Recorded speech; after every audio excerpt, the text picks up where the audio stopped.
Loan എടുക്കാത്തവരോ ലോണിന് വേണ്ടി apply ചെയ്യാത്തവരോ നമ്മുടെ ഇടയിൽ കുറവായിരിക്കും. അത് ഏത് ആവശ്യമോ ആയിക്കോട്ടെ, ബിസിനസ് ആവശ്യത്തിനോ അല്ലെങ്കിൽ എഡ്യൂക്കേഷണൽ പർപ്പസിനോ അല്ലെങ്കിൽ വീട് പണിയുന്നതിനോ അങ്ങനെ ഏതിനു വേണ്ടിയും നമ്മൾ ലോൺ അപ്ലൈ ചെയ്യും അല്ലെ.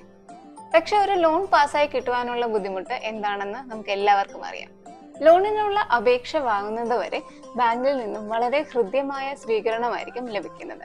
എന്നാൽ ലോൺ അപേക്ഷ സമർപ്പിക്കുന്നത് മുതൽ ബാങ്കിൽ നിന്നും ചോദ്യങ്ങളും ആവശ്യങ്ങളും കൂടിക്കൂടി വരികയും ചെയ്യും. അതിനുശേഷം ഒട്ടുമിക്കവർക്കും ലോൺ റിജക്റ്റ് ആവുകയും ചെയ്യും. സോ എന്തുകൊണ്ടാണ് സാധാരണക്കാരിൽ കൂടുതൽ ആളുകൾക്കും ലോൺ കിട്ടാത്തതെന്ന് നമുക്ക് നോക്കാം. സാധാരണ രീതിയിൽ കൂടുതൽ ആളുകളും ഏതെങ്കിലും ഒരു ബാങ്കിന്റെ ബ്രാഞ്ചിലെത്തി ലോൺ ആപ്ലിക്കേഷൻ നൽകുന്നു.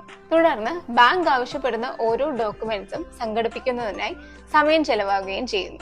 എന്നാൽ ഓരോ ഡോക്യുമെന്റ്സും സംഘടിപ്പിച്ച് ബാങ്കിലെത്തി അവസാന നിമിഷം എന്തെങ്കിലും കാരണം കൊണ്ട് അവരുടെ ലോൺ ആപ്ലിക്കേഷൻ റിജക്റ്റ് ആവുകയാണ് ചെയ്യുന്നത്. ഇവിടെ അസാഫിൻ സൊല്യൂഷന് ചെയ്യാൻ പറ്റുന്നത് വ്യക്തിയുടെ പ്രൊഫൈൽ, സപ്പോർട്ടിംഗ് ഡോക്യുമെന്റ്സുകളും വെച്ച് 20ഓളം ബാങ്കുകളുടെയും 16ഓളം ധനകാര്യ സ്ഥാപനങ്ങളുടെയും പോളിസിയുമായി കമ്പയർ ചെയ്ത് ആ വ്യക്തിക്ക് ലഭിക്കാവുന്ന ഏറ്റവും കുറവ് ഇൻട്രസ്റ്റിലും മാക്സിമം ടെന്യൂറിലും ലോൺ ലഭ്യമാക്കി കൊടുക്കുന്നു. ഒരു ലോണിനായി ശ്രമിക്കുമ്പോൾ നിങ്ങൾ അറിഞ്ഞിരിക്കേണ്ട ഒരുപാട് ഫാക്ടറുകളുണ്ട്. ബാങ്കിന്റെ ഇൻട്രസ്റ്റ് റേറ്റ്, ലോണിന്റെ കാലാവധി, EMI details, processing fees, eligibility amount, pre closure charge, insurance എന്നിങ്ങനെ സാധാരണക്കാർ ശ്രദ്ധിക്കാത്ത ഒരുപാട് കാര്യങ്ങളുണ്ട്. അങ്ങനെ കസ്റ്റമറിന്റെ ഫിനാൻഷ്യൽ സെക്യൂരിറ്റി കൊളാപ്സ് ആവാൻ ഇത്തരം കാര്യങ്ങൾ ശ്രദ്ധിക്കാതെ എടുക്കുന്ന ലോണുകൾ കാരണമായേക്കാം. സോ ഇവിടെയാണ് അസാഫിൻ സൊല്യൂഷൻസ് നിങ്ങളെ സഹായിക്കുന്നത്.